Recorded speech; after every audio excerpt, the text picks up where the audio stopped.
A woman never tells you what she truly desires. She can't. Not because she is cruel or deceptive, but because desire itself resists language. Jacques Lacan wrote, "Man's desire is the desire of the other." And this truth extends with ruthless clarity to women. Her desire is never just her own. It is tied to what she imagines others see in her, what she believes is missing, what she hopes another gaze might complete. That is why you have always felt, in those quiet moments with her, a current running beneath her words, as if every confession was also a disguise. To read a woman instantly, you must understand this. Desire speaks in riddles, not in declarations. When she says, "I want a man who makes me laugh," she is not lying, but she is not revealing the whole. She is showing you the mask, the social script. Lacan insisted, desire begins when satisfaction ends. What she names are satisfactions, humor, stability, romance, but her real desire hides in the cracks, in what she does not say. The very moment she smiles at your joke, her body may lean toward another presence in the room, some silent force that promises what you cannot yet perceive. And if you are naive, you will take her words at face value, never realizing that she is governed less by what she admits, and more by the lack she cannot speak. Every woman's desire circles around absence. Lacan called this manque à être, the lack of being. She feels it in herself, but she also projects it onto you. This is why women often seem contradictory. She pursues the man she cannot quite have, she withdraws from the man who offers everything, she oscillates between tenderness and distance. It is not madness, it is structure. To read her desire instantly, you must not ask, what does she want? But rather, what does she feel is missing? That question unlocks the code, because her desire will always point toward the void she carries within. Think of the glance she gives you when you are distracted. She studies your silence more than your speech. She listens for the gap, the pauses, the unfinished thought. Why? Because in those absences, she imagines the infinite. Lacan wrote, "Desire is a relation of being to lack. When you reveal yourself too completely, when you become fully known, she loses interest. There is no lack left for her to orbit. But when something in you remains hidden, when your soul carries a secret she cannot map, her desire ignites. It is not you she wants, but the unknown in you. And that unknown, that ungraspable remainder, is the only thing that can hold her. Most men fail here because they rush to fill every silence with chatter, every gap with explanations, every question with reassurance. They kill the very space where desire breathes. The wise man, the Lacanian man, understands that the truth of desire lies in the flicker, the half gesture, the unsaid. He listens with his eyes, he observes with his nerves, he interprets not her declarations, but her hesitations. That is how you read a woman instantly, not by decoding her words, but by tracing the outline of what she cannot bring herself to speak. Desire is never transparent. That is Lacan's cruel gift to us, to strip away the fantasy that women can be read like open books. He wrote, "Desire takes shape in the margin in which demand is torn from need. What she demands of you, attention, messages, proof of loyalty, is not what she truly desires. And what she needs, food, shelter, comfort, is far too low to capture her soul. Her desire erupts in the space beyond both, in that shimmering margin where her words crack and her eyes betray her. If you look only at what she asks for, you will miss her entirely. But if you trace the fault line between her demands and her silences, you begin to see the truth. Every woman stages herself before an invisible audience. She smiles in ways designed to be noticed. She recounts stories with carefully chosen emphasis. She wears her clothing not merely to cover, but to signal. Lacan argued that the unconscious is structured like a language. Her gestures are sentences, her fashion is grammar, her laughter is punctuation. Most men are illiterate in this secret tongue. They respond to the obvious meaning, "She laughed, she must like me," while ignoring the syntax of desire weaving around them. To read her instantly, you must learn to read as a psychoanalyst does, attending not to the story she tells, but to the slips, the breaks, the strange repetitions that reveal another author beneath the mask. The instant you grasp this, women become readable in a way most men will never experience. Watch not for what she claims, but for what she denies too strongly. Observe not the compliments she accepts, but the ones she resists, the ones that make her blush or falter. Her desire is inscribed in contradiction, not clarity. Lacan wrote, "Man's desire is the desire of the other's desire." Translate this. A woman wants not simply a man, but the man who seems desired by forces beyond her, the man who carries within him a mystery that others already recognize. That is why men who appear unattainable or already admired radiate a gravity she cannot explain. Reading her instantly is not about speed, but about precision. Every gesture is a clue, but not in the way amateurs think. She twirls her hair, not simply because she is nervous, but because her body is negotiating between exposure and concealment. She looks away, not because she is bored, but because desire cannot survive a direct stare. It needs the tension of distance. The man who grasps this sees with X-ray clarity, because he is not trapped by surface psychology. He is listening, as Lacan said, to the unconscious structured like language, to the silent script behind her performance. To know a woman's desire instantly is to abandon the childish belief that she will ever tell you plainly. She cannot. She doesn't even fully know it herself, but her unconscious knows, and it leaks through.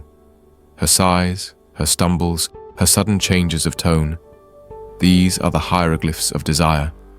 And the man who has trained his eyes and ears to see them, who interprets the absence more than the presence, will always stand above the one who begs for her confessions. A woman's desire is not simply hidden, it is staged. Lacan wrote, "Desire is a defense against the anguish of castration." What does this mean for you? That her desire is not a transparent longing for love or passion, but a mask against her deepest anxieties. She desires in order to cover a wound, to patch over a void that terrifies her. When you approach her as if her desire was simple, a wish for romance, for security, you insult the depth of what is at play. To read her instantly, you must recognize that desire is theater, and she is both actress and audience of her own performance.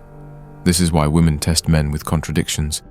She says she wants stability, but runs to the unstable man. She says she values honesty, yet craves the mystery of one who conceals. Lacan would tell you that fantasy is the stage where desire finds its script. Desire is the metonymy of being, he declared, a chain of substitutions, never arriving at the final object. When she clings to you one night and turns cold the next, it is not because she is confused. It is because her desire is moving through its substitutions, chasing the shadow of what can never be fully attained. If you read only her words, you will think she is fickle. If you read her desire, you will see that she is consistent. Consistent in her search for the missing piece that can never be delivered. Think of how she dresses for you. It is never only for you. Her lipstick is a sign for the crowd. Her heels are a signal for rivals. Her perfume is an offering to the invisible gaze of the other. Lacan emphasized that desire is always entangled with fantasy. It is never raw, never direct. A woman does not simply want a man. She wants the fantasy of what being with him allows her to feel about herself. That is why one man can lavish her with gifts and bore her, while another barely notices her and ignites her obsession. The difference is not in the men, but in the fantasy they allow her to sustain. The tragedy for most men is they believe they are the object of her desire. They hear her say, "I want you," and they believe it is literal. But Lacan warned us, there is no such thing as a sexual relationship. What he meant was not cynicism, but structure. Her desire is never simply directed at you, it passes through you towards something else she imagines you represent. You are not the end, you are the signpost. To read her instantly is to stop flattering yourself as the final object and to begin asking, what fantasy am I sustaining for her? What image of herself does my presence allow her to believe in? This is why the same woman who abandons you for another man may later look back at you with regret. It was not you she missed. It was the version of herself that you once allowed her to be. And when that fantasy collapses, so does her desire. If you grasp this, you begin to read her not as a collection of moods, but as a system of signs pointing toward an absent truth. And once you see it, the dance becomes transparent. The smile that conceals a lack, the silence that screams louder than words, the attraction that is less about you than about what you unlock in her imagination. Reading a woman instantly then is not magic. It is psychoanalytic precision. You stand back and watch the theater unfold, not as a dazzled participant, but as the one who sees the strings. You do not chase her shifting words, you follow the structure beneath. And in that structure, Lacan hands you the key. Desire is always about the lack. She is not asking, "Do you love me?" She is asking, "Do you see the emptiness I carry, and can you sustain it without collapsing?" If you answer that silently, not with chatter but with presence, you will have read her better than she can ever read herself. Every woman carries within her a secret object of longing, something she cannot name, something she has never fully seen. Lacan called it objet petit, the object cause of desire. He explained, "The object A is what is produced in the gap opened by the advent of the signifier." In other words, it is not a real thing she can possess, but the shadow of a missing piece created by language, by lack, by the impossibility of being complete. And yet, this missing piece organizes her entire erotic life. She looks for it in the faces of men, in the gestures of lovers, in the promises of romance, always searching, never satisfied. If you want to read her instantly, you must learn to glimpse this phantom object hiding in her gaze. Watch her carefully in conversation. When she lights up at one man's joke but only nods politely at another, it is not the joke itself that matters. It is the trace of objet petit that she momentarily perceives in him, a spark that seems to gesture toward her missing piece. She may not even be conscious of it. Desire moves her like a current beneath the surface, dragging her toward those who seem to carry what she lacks. This is why she can leave behind a perfectly good man without explanation. To him it feels irrational. To her, it feels irresistible. The man she left embodied, however briefly, the shimmer of the unattainable object she has been chasing since girlhood. This is what confuses men. They assume women fall in love with them as persons, when in truth they are often in love with what Lacan called the cause of desire, that ineffable quality that seems to promise completion. It could be your indifference, your mystery, your brilliance, your danger. It could be the way others desire you, which makes her believe you contain something rare. You don't even need to know you have it. But once she senses it, she is pulled toward you with a force that reason cannot explain, and the moment you try to give yourself entirely, the illusion collapses, because the object she chased vanishes once it is possessed. Lacan warned us, the object of man's desire is the object of the other's desire. Apply this to women, and you begin to see her game. She wants what seems wanted by others, what carries prestige in the social field, what signals that it is valuable precisely because it cannot be easily claimed. This is why women circle the man who does not give himself away cheaply, why they grow restless with the man who is too available, why they test boundaries with the man who resists. The hidden object lives in the aura of the unattainable, not in the comfort of possession. So how do you read her instantly? You watch for where her eyes betray a spark of pursuit. It may be a look that lingers too long when another woman glances at you. It may be the way her tone shifts when you withhold an answer. It may be the flicker of fascination when you reveal something about yourself that cannot be easily mapped. These are not random reactions. They are signs of objet petit, the phantom object stirring in her unconscious. She is not reacting to you, but to the shadow of completion she imagines in you. And if you learn to identify this moment, you can read her more deeply in 10 seconds than most men will in 10 years. But here lies the paradox. You cannot give her the object she seeks. It does not exist. It is an absence disguised as a treasure. Lacan said, desire is always desire for something else. This is why her passion can be intense one moment and cold the next, why she can love you fiercely but still feel drawn elsewhere. She is not betraying you. She is obeying the structure of her desire. To read her is not to solve her, but to understand that her desire will forever circle around a ghost. And if you can stand in that circle without demanding finality, you will always see her more clearly than she sees herself. The eyes never lie, but they do not tell the truth either. They tell something deeper. Lacan insisted, what determines me, at the most profound level, in the visible, is the gaze that is outside. This means that when you look into a woman's eyes, you are not merely seeing her soul, You are seeing the reflection of an invisible gaze that has already shaped her. She looks at you, not simply as you are, but as the other she imagines is watching her through you. That is why her eyes can burn with hunger one moment and turn to glass the next.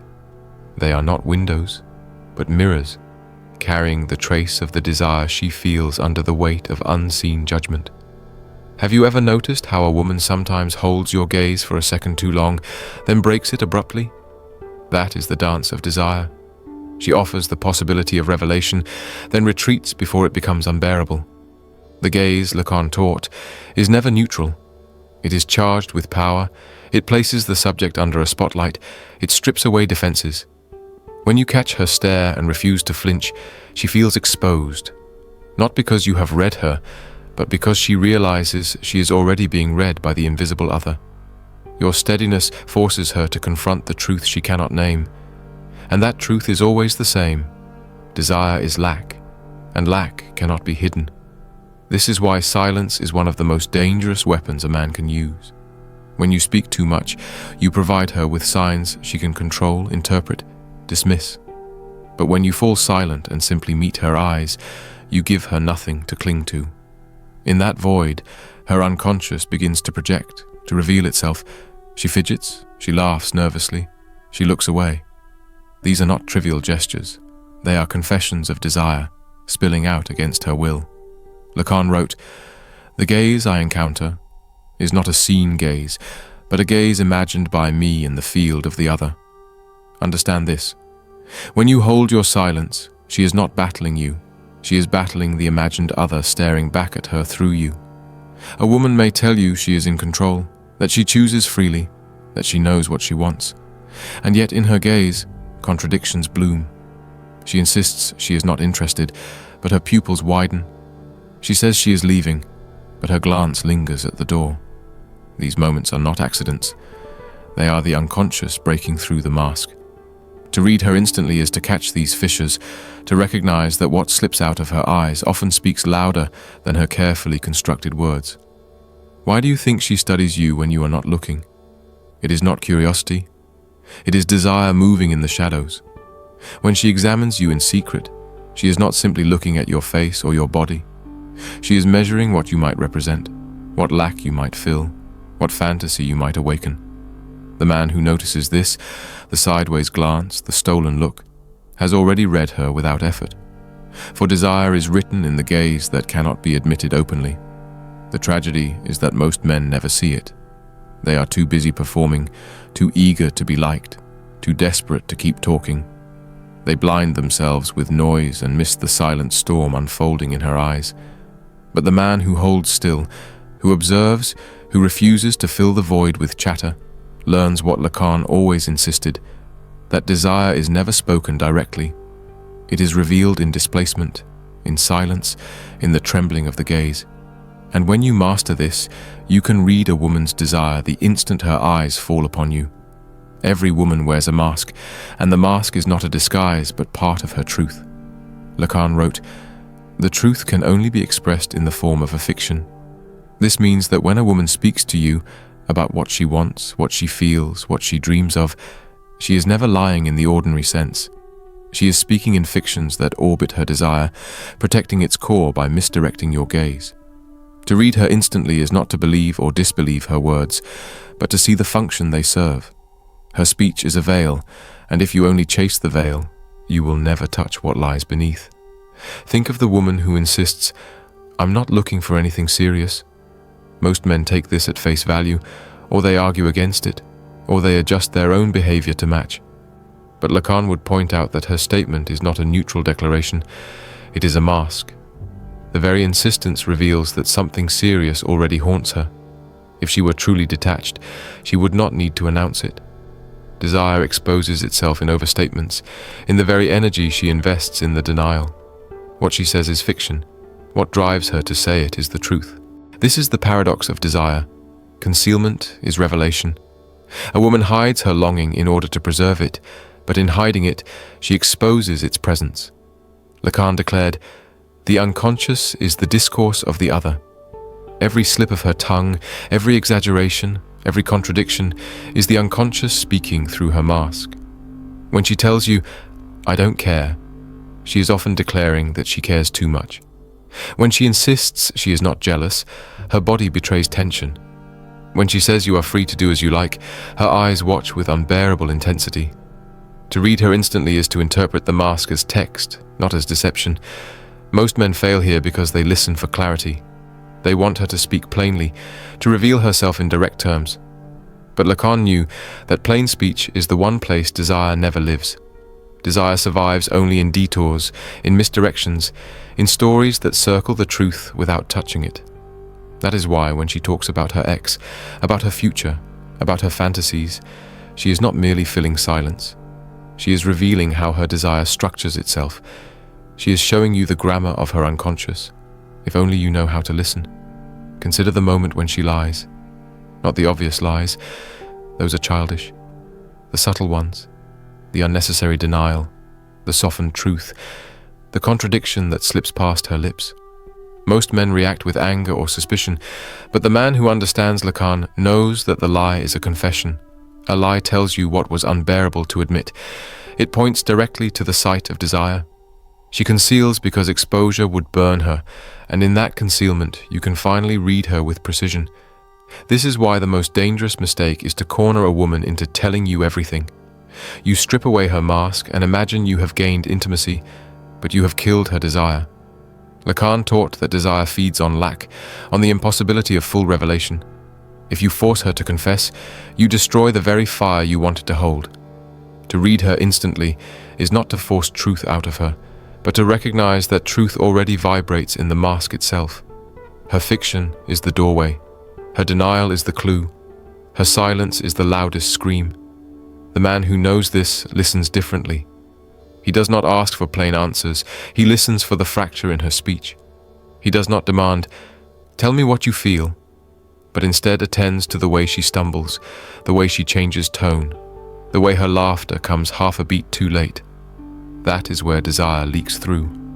And when you learn to hear this, you never again need to beg for the truth. You already have it, the moment she opens her mouth to conceal it. Desire is never satisfied with simple pleasure. Lacan used the word jouissance to describe that strange excess, the point where pleasure becomes too much, where it tips into suffering. He wrote, "Jouissance is suffering." A shocking claim, but look at the women you have known, and you will see its truth. Why does she return to the man who wounds her? Why does she circle back to chaos even when stability is offered? It is not weakness nor madness. It is structure. Desire seeks its own limit, and women are often pulled to the threshold where pleasure meets pain, where longing becomes unbearable, and yet she cannot walk away. To read her instantly, you must not judge her contradictions, but decode them. When she says she hates him but still dreams of him, when she cries and yet refuses to let go, when she claims exhaustion but answers his calls, these are not signs of confusion. They are signs of jouissance. Lacan explained that desire is bound to the law, and what is forbidden sharpens its edge. A woman's unconscious often chases what is most dangerous, not because it will make her happy, but because it touches the burning core of her desire. You will never understand her if you think she only wants comfort. She wants the fire that burns close enough to singe her, because only there does she feel fully alive. This is why women test boundaries. The rules, the barriers, the things she should not do. They give shape to her longing. When you deny her something, you awaken it. When you resist, you sharpen her pursuit. Lacan remarked, "It is only because of the law that jouissance is possible." This means that prohibition is not the enemy of desire, but its engine. She desires most fiercely where she feels the edge of danger, the presence of a limit. To read her instantly, watch not for where she is comfortable, but for where she hovers at the boundary of risk. That is where her unconscious lights up. Have you ever seen how her eyes change when she knows she is doing something forbidden? The thrill, the electricity, the strange glow? That is jouissance. It is why she may push you into fights, then pull you into bed. Why she may provoke you, then melt in your arms. Her desire feeds on intensity, on the oscillation between rupture and reconciliation. Men who cannot stand this rhythm mistake it for insanity. But the man who grasps Lacan sees the deeper truth. She is not simply seeking love, she is seeking the unbearable intensity that makes her feel she exists. This is why you must never confuse her words with her desire. She may say she wants peace, but she runs toward chaos. She may swear she wants loyalty, but her body craves the danger of the man who will not submit. She may tell you she is tired of games, but her soul ignites when you refuse to be fully predictable. To read her instantly is to hold both levels at once, the spoken wish for safety and the unconscious hunger for the fire of jouissance. The gap between them is not hypocrisy, it is her truth. And here lies the man's challenge. If you give her only comfort, she will grow restless. If you give her only danger, she will collapse. But if you embody both, steadiness that cannot be controlled, strength that carries an edge, you become the site where her desire anchors. Not because you fulfill her completely, but because you allow her to dance at the threshold of pleasure and pain. In your presence, she finds the jouissance that her unconscious endlessly pursues. A woman's desire is never just her own. It is shaped long before she meets you, written into her by the structures of the symbolic order. Lacan wrote, "The unconscious is the discourse of the other." That means her longings are not born in a vacuum.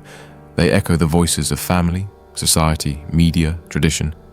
When she says she wants a certain type of man, listen closely.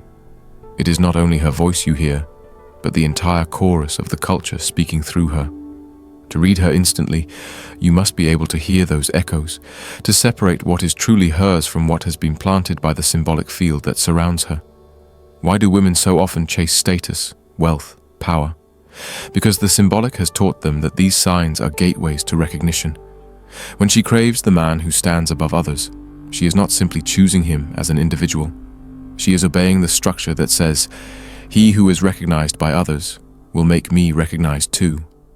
Lacan insisted, "Desire is the desire of the other." She does not desire the man directly. She desires the prestige reflected in him, the gaze of others that clings to him. If you understand this, you will see instantly that her attraction is not random, but scripted by a field larger than either of you. This is why the same woman can love you deeply in private, yet grow restless in public if others do not see your value. Her unconscious is caught in the symbolic order, where appearances matter, where reputation is currency. Watch the subtle shifts, how her tone changes when others admire you, how her body glows when she feels envied, how her eyes dim when she fears losing status by your side. These are not shallow details, they are the symbolic speaking through her. To read her instantly is to catch the way her desire bends to the gaze of the larger field. Consider her family expectations, her friends' judgments, the silent rules of her culture. She may insist she is independent, but Lacan would remind you that the unconscious is never free. It is structured like a language, and language belongs to the other. That is why she may reject the man she loves because he does not fit the script, or cling to the man she barely loves because he secures her place in the symbolic game. Most men rage at this, but the wise man sees the pattern. He reads the invisible order pressing against her, and he no longer confuses her contradictions for personal betrayal. To read her instantly, you must look not only at her, but through her, into the symbolic coordinates that shape her moves. Does she seek the approval of her peers? Does she constantly measure herself against an imagined audience? Does she adjust her behavior the moment a camera appears? These are signs that her desire is not simply personal, but inscribed by the law of the other. Once you see this, you can read her faster than she can read herself. In the end, the lesson is simple but merciless. You cannot own a woman's desire. You can only learn to read the movements of its shadow. Lacan showed us that desire is never direct, never stable, never fully spoken. It lives in lack, in masks, in the gaze, in the phantom object that always slips away. The man who grasps this ceases to chase certainty. He watches, he listens, he interprets. He understands that her contradictions are not flaws but structures, that her silences scream louder than her words, and that her longing is less about him than about the mystery he sustains in her imagination. In that moment, he ceases to be a pawn and becomes a reader of the hidden script. And this is what makes him powerful. For while most men spend their lives begging for clarity and drowning in confusion, he steps outside the illusion and sees her with psychoanalytic precision. He does not demand full revelation because he knows it will never come. He does not fear her tests because he knows they are the grammar of her unconscious. Instead, he stands calm, unshaken, present. And in that presence, he becomes the man women cannot map, the man they cannot finish desiring. If you want to live at that level, learn Lacan's lesson. Desire is never what it seems, and the man who reads it instantly has already won.